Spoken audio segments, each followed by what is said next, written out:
and welcome to my project. This video I will be discussing a potential lesson that I could do, this one featuring specifically the class for a 10th grade US history class based in the Revolutionary War period. I have decided to attempt using the Jeopardy Labs tool, which is available at jeopardylabs.com. It is free to use basic games for it. I have decided to attempt this. I would be splitting my class into two teams, potentially to start. So I have different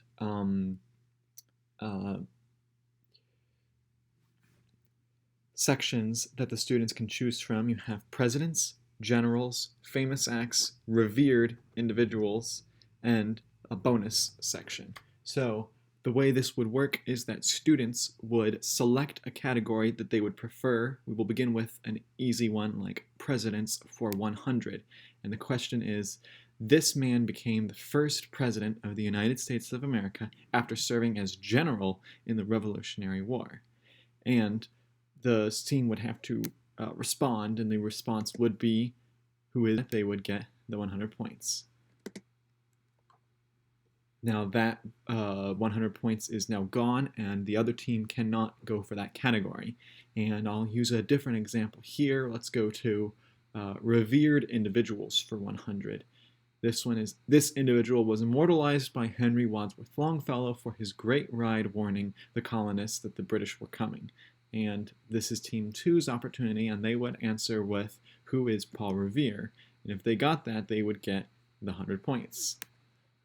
Now let's say they didn't necessarily want to stay with the easy questions, they wanted to go for something harder.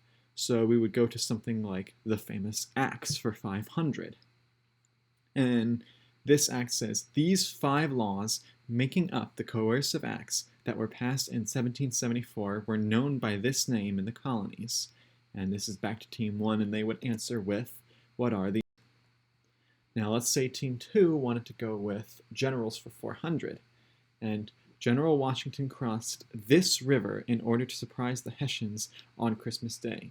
And let's say that they answered the wrong answer. They did not say the Delaware River. They 400 points, and Team 2 is now at negative 300 points. And so the way this works is you would go through a bonus category of questions that on the exam that I could create might be potential exam questions if worded in different ways and maybe switched around in the way that it's formatted. And so they could see something that is totally not something necessarily history related, but it relates to it. And so that's where these questions come in. This particular question has to deal with pop culture, with the Broadway musical of Hamilton. And so this Jeopardy game allows for individual students to have fun while learning. It allows for students to compete in teams. It also allows for them to memorize the material. They are learning the types of information on presidents and generals and Revolutionary War heroes that would be on the test and then are just general knowledge, things that we need to know. But these are not necessarily too difficult to involve. Students know the concept of the game of Jeopardy, and therefore they would enjoy it, and so they would have fun while at the same time learning. And if I had more time, I could go into all the different questions that you can make. You can expand the game so that there are more levels to the game, so that there are more categories. You could make it so that there are more options. You could have a 600 level or a 700 level. You could keep going. You could make this game as big as you want or as small as you want, depending on how large your class is. And that is why I think that this Jeopardy game is really good, particularly for history classrooms, for middle school and high school, and for the type of classes that I am interested in teaching. So thank you for watching.